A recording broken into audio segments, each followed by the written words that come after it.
Welcome to another video. With what we know about geometric sequences, we're going to now learn geometric series. So what a series does, if you don't remember, a series takes the terms of a sequence and adds them up. So a geometric series says take your geometric sequence, it's built on a geometric sequence, you should be very familiar with that. Yes, we're using K to match our series, we've already talked about series, but all we're doing is saying this is a geometric sequence. This adds the terms from the first one to the one I tell you to stop of that particular geometric sequence. So geometric sequence, series adds it up. There's actually a formula for how to add that. So here's what the formula says for a geometric series. If you can identify your first term, now I'm saying that very specifically because this will still work. If you think about that as a first term, it'll still work even if that's not k minus 1. I'm going to show you right here in this example that I'm covering up. I'm going to show you that. So you take your first term, divide it by 1 minus r, and multiply times 1 minus r to the n, whatever that n is. Also, you might notice at this point that most textbooks show this differently. Most textbooks have a sub 1 and then this divided by that. I'm not doing that. I'm not doing it for a very specific reason that you're going to see when we get to infinite series in the last half of this video. So we'll talk about infinite series. What do you mean? Can we add up the terms of a series forever and get something out? Wildly, the answer is sometimes. Not all the time, but if our common ratio is between a certain two numbers, -1 and 1, the answer is yes, it converges. It will add up to a certain value. It's very fascinating. You're all very smart, and if you made it this far, you're going to be just fine. Some of your brains are going to hurt a little bit because we're going to talk about taking a value to infinity. And sometimes it hurts our heads when we talk about infinity so much. So I'm going to teach that to you. But this is going to be much better for that. So what we're learning is we're taking a geometric sequence that has a common ratio and a starting value. We're adding the terms up, and this is the formula for how to do that. So what we're going to do is we're going to take that series. This is a geometric sequence. Maybe you can see it. And we're going to add up the terms. Well, now what we get out of that when we add it up is called a partial sum. Why partial? Well, because you're adding for the first n terms. You're not adding to infinity, and therefore we consider that a partial sum. So let's take a look at this example. Now, firstly, how do we determine whether something is geometric, at least a sequence on what the series is built, or not? Well, we have to have a starting term. We see that 3/9, and conveniently they haven't simplified it, made it 1/3. And we need to identify what you're multiplying by. So how do I get from 3 to the first to 3 to the second to 3 to the third with the 9's not changing? Well, I'm multiplying by 3, by 3, by 3, by 3. My common ratio is 3 here, and my starting term is 3/9. Now, I'm going to show you something that's really, really nice. When they give you a sequence or a series, and it ends with a term that's based on n, you do not have a lot of work to do. Your sequence is 3 to the n over 9. You go, wait a minute, is that easy? It is. You don't have to do the following. If you repeat what I showed you a long time ago with your sequences, and you go, well, what's the first term? First term is 3/9, and the second term is 3 squared over 9, and the third term is 3 cubed over 9. And if you remember that, the whole goal was to get down to what the nth term is. It's to get down to that. And what we did a long time ago is we said, okay, well, what's not changing? Remember, we wanted the same form, find out what's not changing. What's not changing? Well, the 3's not changing and the 9's not changing. So this would be 3 to the first over 9 and 3 to the second over 9 and 3 to the third over 9. And we'd say whatever's not changing is going to end up in your formula and relate what is changing to your index. So what's not changing? 3 is not changing. 9 is not changing, and our whatever is changing, our exponent here, our exponent is exactly what our index is every time. So 3, 3, 2, 2, 1, 1, n, n. But that's exactly what they're telling you there. So if they give you your sequence or your series and it ends with the nth term, that nth term is your geometric sequence. It's telling you that, and you get exactly the same thing. It's very convenient. And so when we do this, we say, hey, what's our What's our formula for the sequence on which a series is built? Well, it's just your nth term if it's in terms of n. Now, if they didn't give this to you, then yeah, you'd have to go through and do exactly what I've shown you. But I've shown you that already. It's the same thing that we've been doing as far as our series are concerned. So we're going to take that, we're going to write it with the appropriate index. So watch this crucial nuanced step, is that if our sequence is the nth term is 3 to the n over 9, notice number 1, the 9 is not being raised to nth term. It's just 3 to the nth over 9.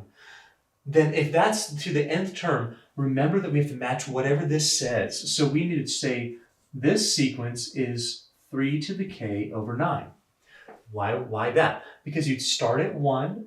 Now imagine this, plug in 1. You're going to get 3 to the first over 9. That's that. Plug in 2, 3 to the second over 9. That's that. Plug in n, 3 to the nth over 9. That's why we have this as a different variable or index, so that we're allowed to plug in something different to it. And we can end with that nth term. Now, if you're thinking that this looks different than that, it does. It looks a little bit different than how a geometric sequence normally does. It's not what we're used to. I really need this to make sense to you. I said that this is the first term and not necessarily just a sub 1 for a reason. And here's the reason.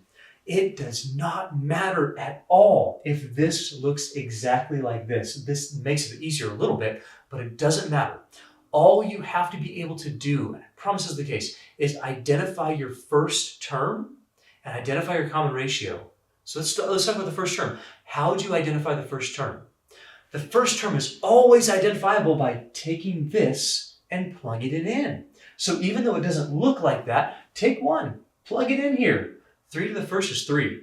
Over 9 is 3/9. That's exactly what we have here. And that's exactly how you can fill out this partial sum, which is kind of nice. Now the common ratio, it is more difficult to see if you don't have it written like that. It's not hard to do, but just think about the thing that's being multiplied. What's changing here? What's inside of the thing being raised to the power? Well, it's 3. 3 is your common ratio. So your first term is 3/9. You can find it by plugging in 1 every single time. Your common ratio is 3. Now, could you write it differently? Yes, and that's why I have a different example here. So here's what you would do if you really needed to match up. First thing is you'd strip off that 1/9 that's in there.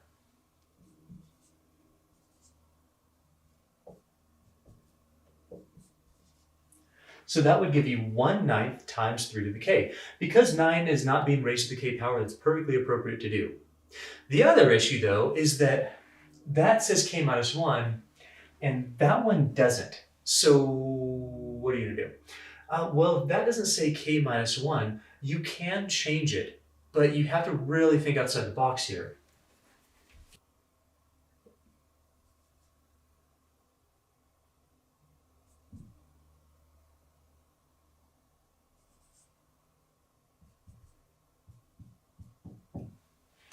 I know that looks funny, but I want you to really think about it. Is it true?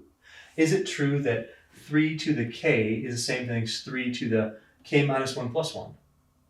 Well, k minus 1 plus 1 would just give you k, so yeah, that's true. This is the way that you reduce a power. So you write this as minus 1 plus 1 and think, how do you connect addition of exponents? Well, that has to happen via some sort of multiplication.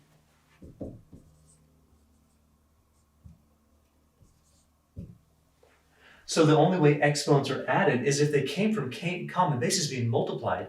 So think backwards on this. 3 to the k minus 1 times 3 to the first, you would add k minus 1 plus 1. That would give you k minus 1 plus 1, which would give you k. This is the same, but it's taken and stripped off a power, and you can always do that. It's not as hard as what I've explained it to you. This is explaining why it works. But it's really not that bad to strip off one factor from any sort of exponent and reduce the exponent by 1. We actually could do it all the time. Just think about it for a second. If you had 3 to the 7th, couldn't you write that as 3 to the 6th times 3 to the 1st? Yeah, we do it all the time. We do it when we factor all the time. We just think, well, yeah, 7 is 6 plus 1, so it would be pretty easy. Well, isn't this 7 minus 1? Yeah, that's exactly what that is. You're subtracting 1 from the x to the power, the exponent, and then you're using one of those powers to represent some sort of a constant. And that's exactly what we're doing here. So we can take this and say, hey, this right here, that 3 to the k, you could write it as 3 times 3 to the k minus 1. That's exactly what we've done here. 3 to the first times 3 to the k minus 1. If we put that 1/9 back, so 1/9 here, this is written as 3 times 3 to the k minus 1. And if you simplify that,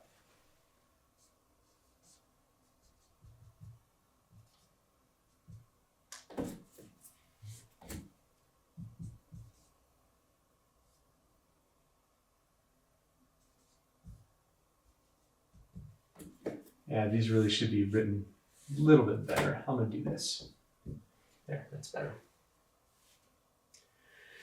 That matches what we have here. This is, and if you take a look at it, if you match it perfectly to this, where you start at 1, that's a sub 1, that's your common ratio to an exponent. It says this should be your first term. Well, it is. 3/9 is 1/3. This should be your common ratio. It is. It's 3. Now, could you find the same thing by just plugging in 1? Yes, and I've said that to you. If you plug in 1, 3 to the first is 3/9, that is 1/3. This is your common ratio of 3. Now, which way is better? It doesn't really matter as far as finding the sum. So what we've done so far is we've identified what a geometric series is. We've gone through an example showing that if they give you an nth term, you can find your series very easily. And now we're going to find the sum of these series. I'm going to show you, it gives you the same thing no matter which of these you actually write. So let's give it a try. Here's what a geometric series adds up to in a partial sum. Again, partial means you're not going to infinity, and so you consider this to be up to a certain point. Now we're going to go from the first term all the way to the nth term.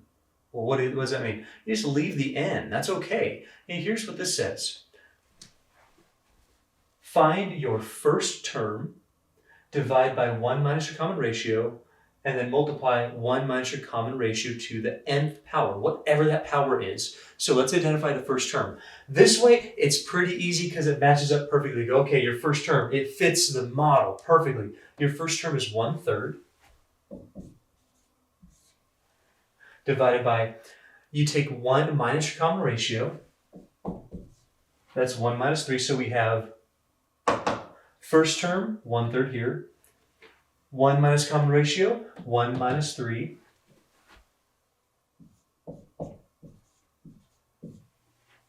Times 1 minus 3 to the n. This needs to be simplified. So you don't leave it 1/3 over 1 minus 3. Just take a little bit of time and simplify that.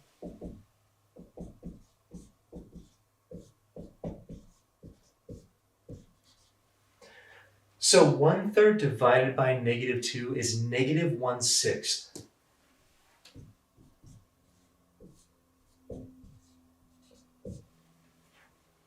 Times 1 minus 3 to n. There's not much you can do to simplify that. Let's see if it gives the same thing here. Now, remember, even though this is not fitting this model, all this means is find your first term and find your common ratio. Let's find the first term. How you find the first term is just plug in that number. If I plug in this number, well, our first term would be 3 to the first over 9. Why I'm not going back to here is, what if you're given this without this? What if you don't have that? And you can't just say, yeah, first term is 1/3. But plug in the value. So plug in 1, 3 to the first is 3 over 9 is 1/3. Notice it's giving you the same thing. Identify what's on the inside of your parentheses being raised to the power. That is your common ratio. So our common ratio is 3. And if you simply understand that this really does stand for the first term and you can find it by just plugging in that value, it's going to save you a lot of time here and a lot of time in calculus too. Because a lot of times we have to, if you don't realize that, you have to manipulate a lot of junk to get it to fit the exact model just to find out what the first term is, when it's very simple. You just plug that in, it's going to tell you your first term and you put it on your numerator. It's plain and simple. You can see it's exactly the same. Now, this is adding up to a partial sum of the first n terms. What if we just wanted to add the first 12 terms. Well, what would you do? In either case,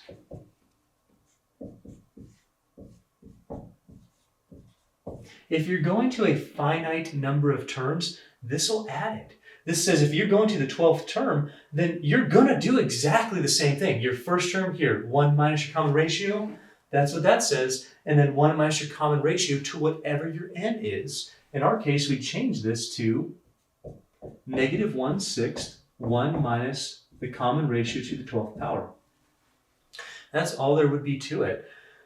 3 to the 12th is fairly large, so I really don't want to do that. But you take 1 minus 3 to the 12th and then multiply whatever that is times negative 1/6. It will give you whatever these terms add up to. That's pretty fascinating. So if you took 1/3 and 9/9 and 27/9 and all of those things and added those fractions up for the first 12 terms, you're going to get exactly what this tells you. I ended up getting 88,573 and 1/3. I just couldn't leave it alone. I had to figure out what that was. So I hope that made sense. I really hope that you're seeing that these two things are equivalent. I've shown that to you, and that you are ultimately going to get the same sum, whether you write it in the same exact format or not. Just realizing that all that's really asking for is the first term. What we're going to do now is we're going to come back. We're going to talk about infinite series. These were partial. This was going up to a finite number. I could have stopped at 5. I could have gone to 50. It's in the same way. You're just plugging in whatever your exponent is. It's very nice because it's only in one spot. That's very convenient.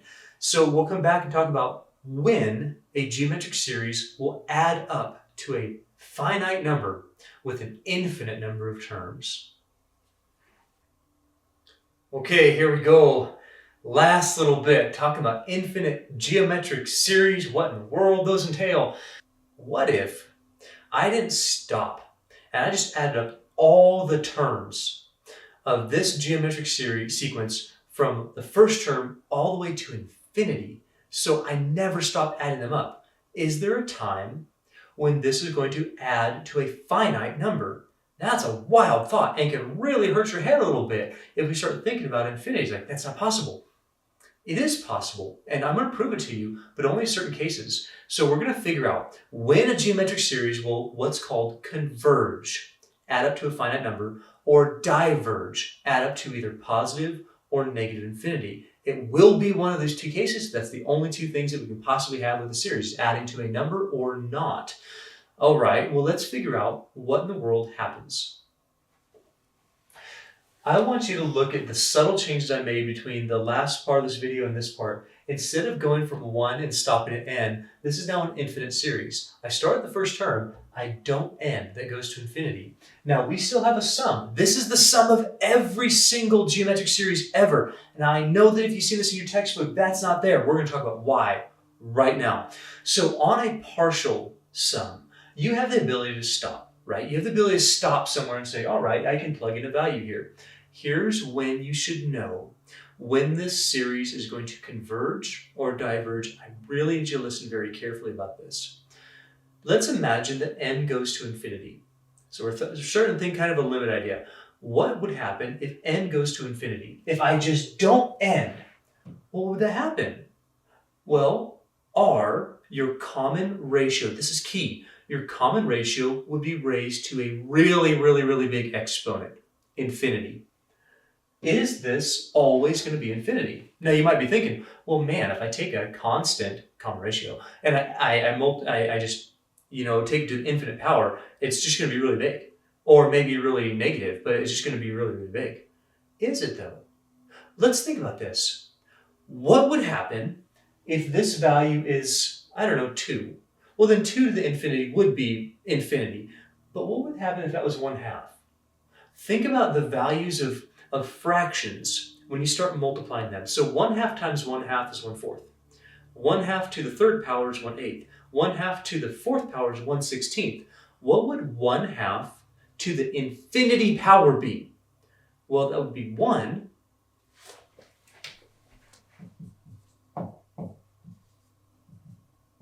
One to any power is 1. But how about 2? 2 to the infinity power would be infinity. Now this is the key. What would 1 divided by infinity be close to? Well, it'd be close to 0. So wait a second. If I take certain values of common ratios, I take them to an infinite power, this part goes to 0, not infinity. What's 1 minus 0? Well, 1 minus 0 is just 1. So if I have certain values of a common ratio, this part actually disappears. Why? Because that common ratio to infinity power would be 0. 1 minus 0 would be 1. 1 times whatever I have is whatever I have by the multiplicative identity that 1 is. I would just get this for my infinite series. But only if, get this, only if R is a certain range of numbers. What are those numbers? You can't just say fractions, because some fractions are greater than 1, but 1 and -1 are the cutoffs here. Man, I hope I made that make sense to you. I kind of went through it fairly quickly, but the idea is if R is between -1 and 1, then when you take it to the infinite power, you're going to get close to 0.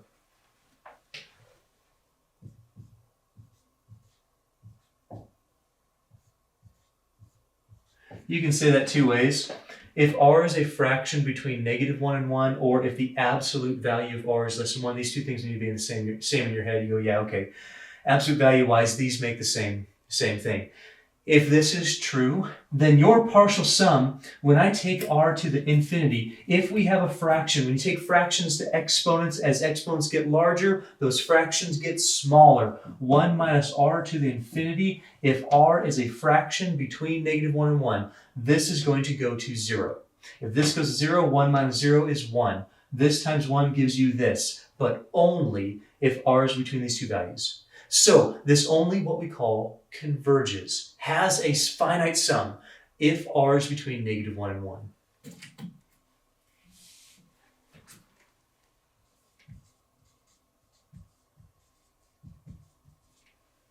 So what happens if R is 1 or more?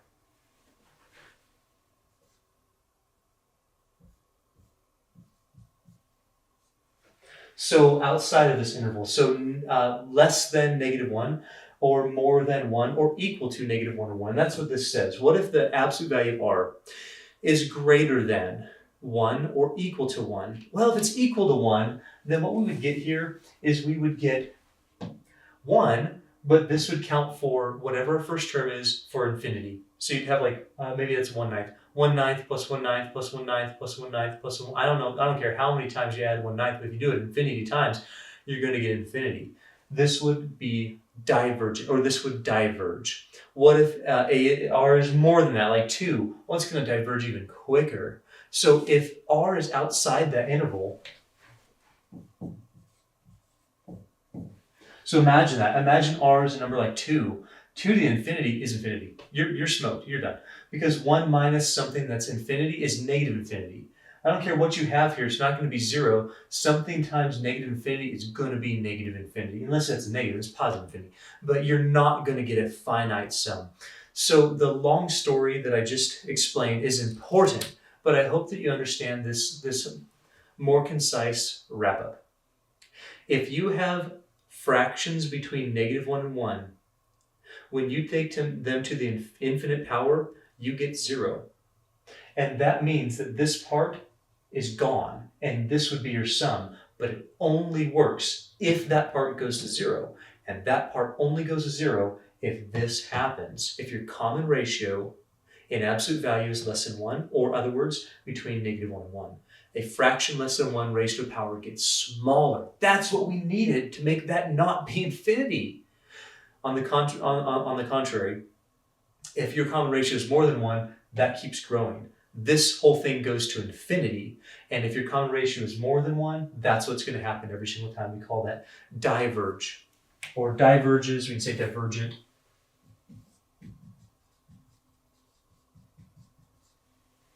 You might have noticed something too. This is not even going to be here. This is the formula that's in your textbook, but I just showed you why that was. So why is this? Why did I write it that way? Why did I write it as a sub 1 over 1 minus r times some other piece? Instead of the way your textbook writes it as this, they usually write it as what I have here over 1 minus r. This shows you what happens with this. If r is less than 1, in absolute value, that's going to go to 0. And then 1 minus 0 goes to 1. That's great. This gives you the formula for an infinite series. This is exactly what the formula for an infinite geometric series is, and that's where it comes from. But here's the thing. You might have noticed that no matter what R is, you can still plug it in, couldn't you? You could still find out what your first term is, and you still plug in an R. This means that you're able to find some solutions that mean nothing if your R is more than 1 or equal to 1. So can't equal 1, it's going to be 0. But don't be plugging in things if you know if it diverges. So here's the order of operations of figuring out your infinite series. Number 1, find your common ratio. Number 2, determine if it's in the range of numbers, that interval that allows this series to converge to a finite sum. If it's not, just write diverges and you are done. Give me 30 problems that diverge. Probably think I'm tricking you. But write diverges if your common ratio is more than 1. You're done.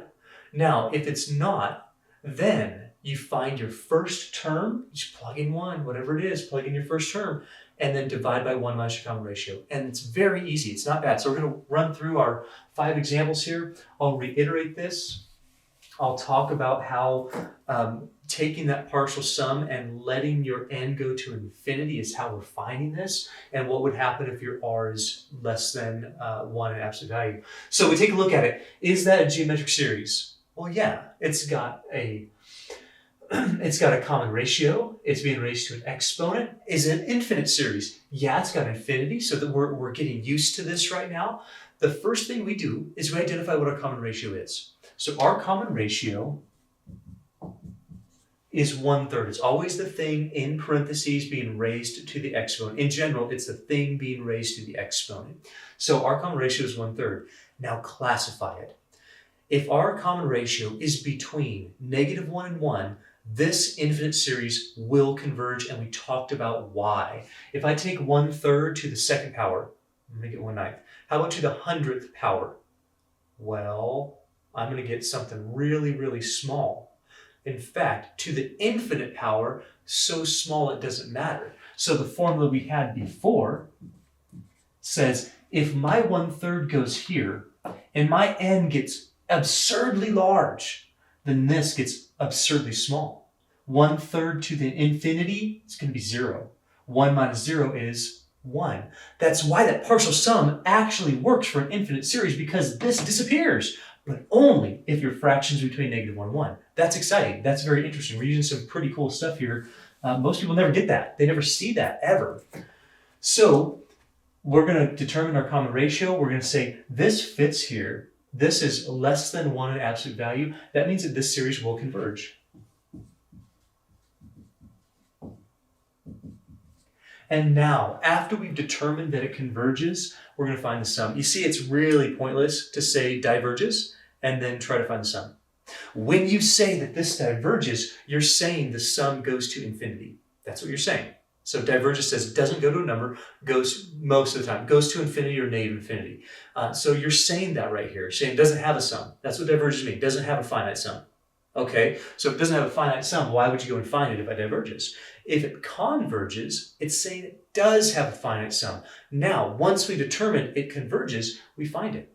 How we always find the sum of a geometric series is find your first term, then divide it by 1 minus your common ratio.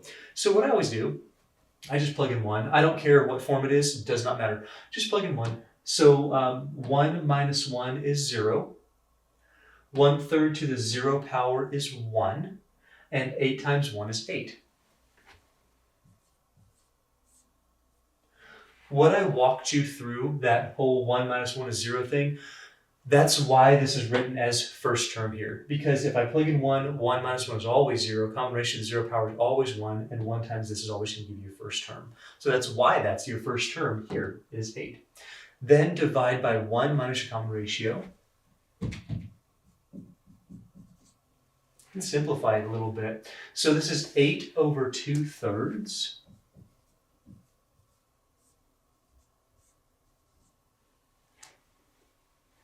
I think we get 12 out of that.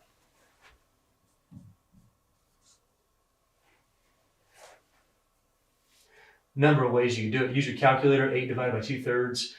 You could do 8 divided by 2 times 3. That would give us 12. You could multiply both the numerator and denominator by 3 and get 24 over 2, which would also give us 12. Now, I mean, the first time I saw this, it kind of blew my mind. Like, wait a minute, you're telling me that I can take this and I can start writing out my terms of my series. Like, plug in 1, you get 8. Plug in 2, you get 8 over 3. Plug in 3, you get 8 over 9. And I can do that forever and then add them all up. And it's going to equal 12, like exactly? Yeah, that's exactly what this means.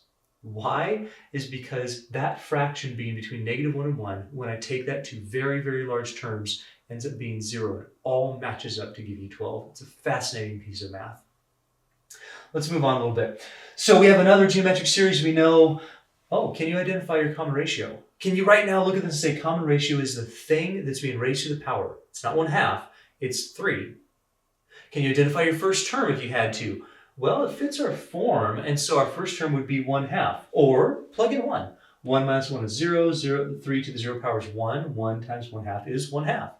Now, before we find any sort of sum, we need to identify the two things that are very, very important. Number one, we already did.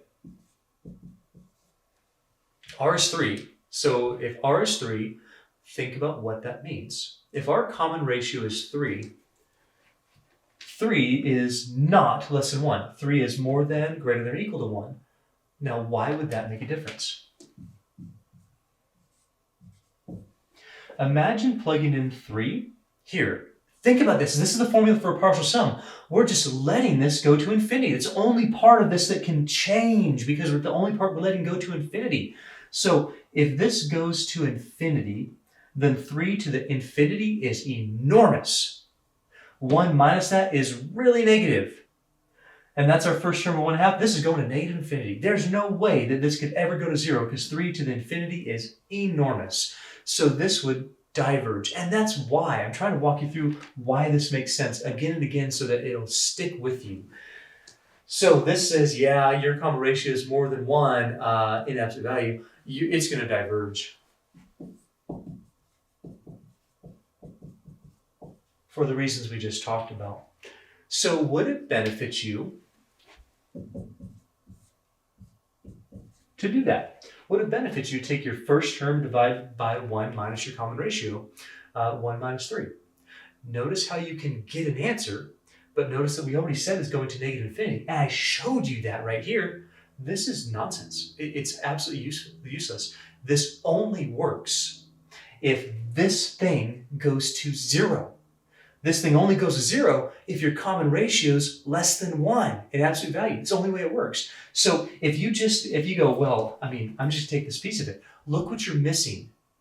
You're really missing this. This is the formula. This only disappears if R is less than 1. So if this is the formula with this here, and you start eliminating this piece, the only way you can eliminate it is if your R is less than 1. If your R is 3, then really what you would have here is the missing piece that you're taking for granted that works even though it doesn't. It's not going to work for diverges. If you write diverges, that's going to negative infinity. In this case, no, actually positive infinity, because that right there would give you a negative. So that would go to infinity, and you cannot add this up. It's impossible. Here's what I hope you're seeing right now. I hope you're seeing that the only reason this disappeared from our partial sum to our infinite sum is because that piece goes to 0 in certain cases. If that piece is not going to 0 because it does not qualify for those certain cases, you basically can't eliminate it, and then this does not work without that piece, and with that piece, it goes to infinity. That's the idea. So we don't want to show that. Let's move on to this guy. So we have the series of, from k equals 1 to infinity, of 3 to the negative 2/3 to the k minus 1. Negative 2/3 to the k minus 1. First thing we always do, we identify what the common ratio is. In our case, the common ratio, the thing being raised to the power, is negative 2/3. We look back over here where we think about it. Just thinking about it is enough. Think about how your partial sum was this, and now I'm trying to plug in negative 2/3. That's a fraction less than 1. Fractions less than 1 between negative 1 and 1 raised to infinite powers, or raised to any powers, get smaller and smaller and smaller. This thing, if I raise it to the infinity, is going to be close to 0. That disappears. 1 minus 0 is 1. I get this. I get that sum out of it, and that's why this is so valuable. So I know that because of that, because my common ratio is between negative 1 and 1, this will converge. It will go to a finite sum.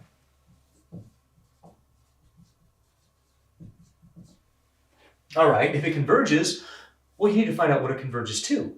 So let's find our first term, because we know that's going to work. Let's find our first term, either plug in 1, or if it fits your model perfectly, take your first term, it's going to be 3. 1 minus 1 is 0, negative 2/3 to the 0 power is 1, and 1 times 3 is 3. Divided by 1 minus my common ratio of negative 2/3. Just be careful on your signs. You are subtracting a negative, so you're going to be adding that.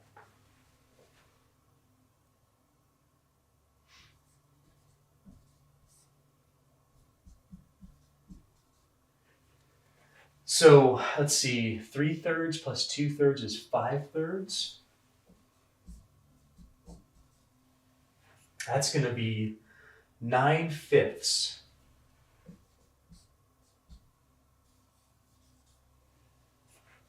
So if I add up all the terms from here to infinity, from 3 to infinity, you're going to get a sum of 9/5. Really, really cool stuff. Hope I'm making it make sense, that you're seeing why this piece disappears if r is between negative 1 and 1. I hope you're seeing that, and why it doesn't if r is greater than 1 in absolute value. Okay, just 2 more. So we're taking a look at this. We're going to move a little bit quicker on these things. This next one, we have an infinite series from 1 to infinity. We're identifying what our common ratio is, the thing being raised to the exponent. We identify that first always. Then we classify it.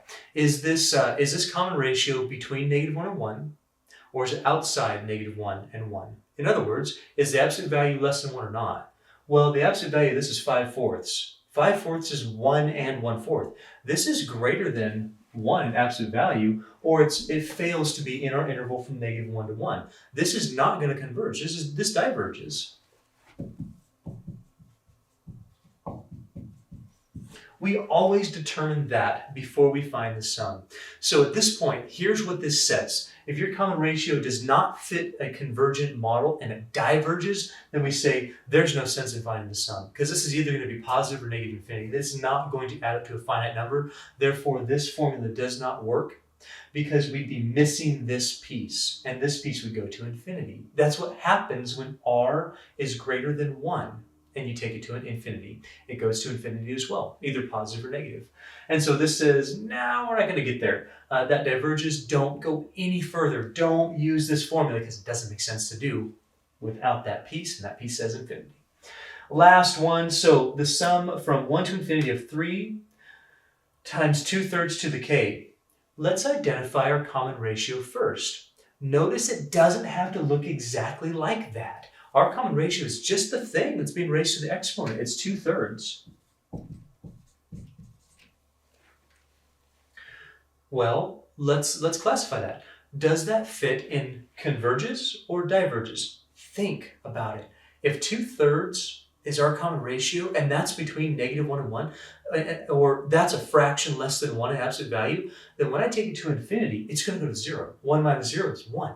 This falls out. I get this as my formula. That's exactly what we're looking for. So we say, yes, this does converge. That's exactly what this says. Our common ratio in absolute value is less than 1. It is going to add up to a finite sum. That's really cool. And now we can find it. All we have to remember is that when you're adding this up, you need to find your first term and put it on your numerator. That's what that says. That's why I put first term there.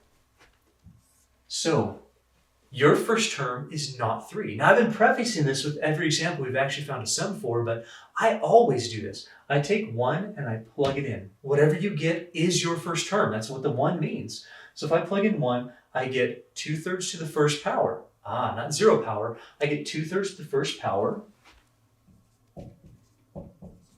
times 3. So this, when I plug in 1, is my first term. And then 1 minus r. Could you take the time to manipulate this to make it fit that model exactly? Yes, and I showed you how to do that in the previous example. I'm not going to do that.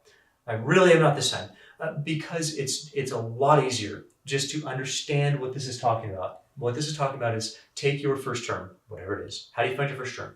Plug in that number. So if I plug in that number and take that on my numerator, divide by 1 minus your common ratio, take that on my denominator, and then simplify it. So 3 times 2/3 is 2 over 1/3. 1 minus 2/3 is 1/3. That's going to give me 6. So if I add up all the terms from 1 to infinity, I'm going to get exactly 6.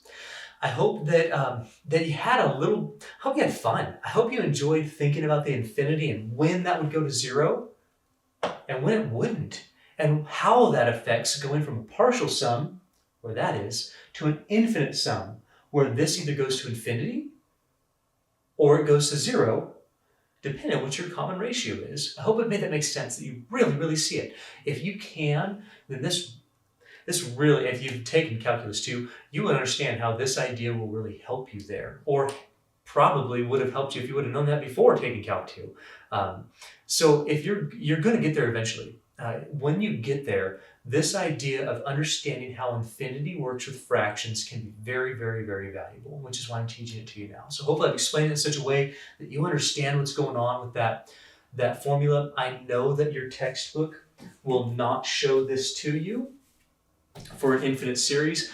I did, so that you understand where it's coming from in relationship to a partial sum, which they show a little bit differently. So I hope you enjoyed it. I hope that you got the concept, and I'm going to see you for the next video when we talk about proofs with mathematical induction. Have a good day.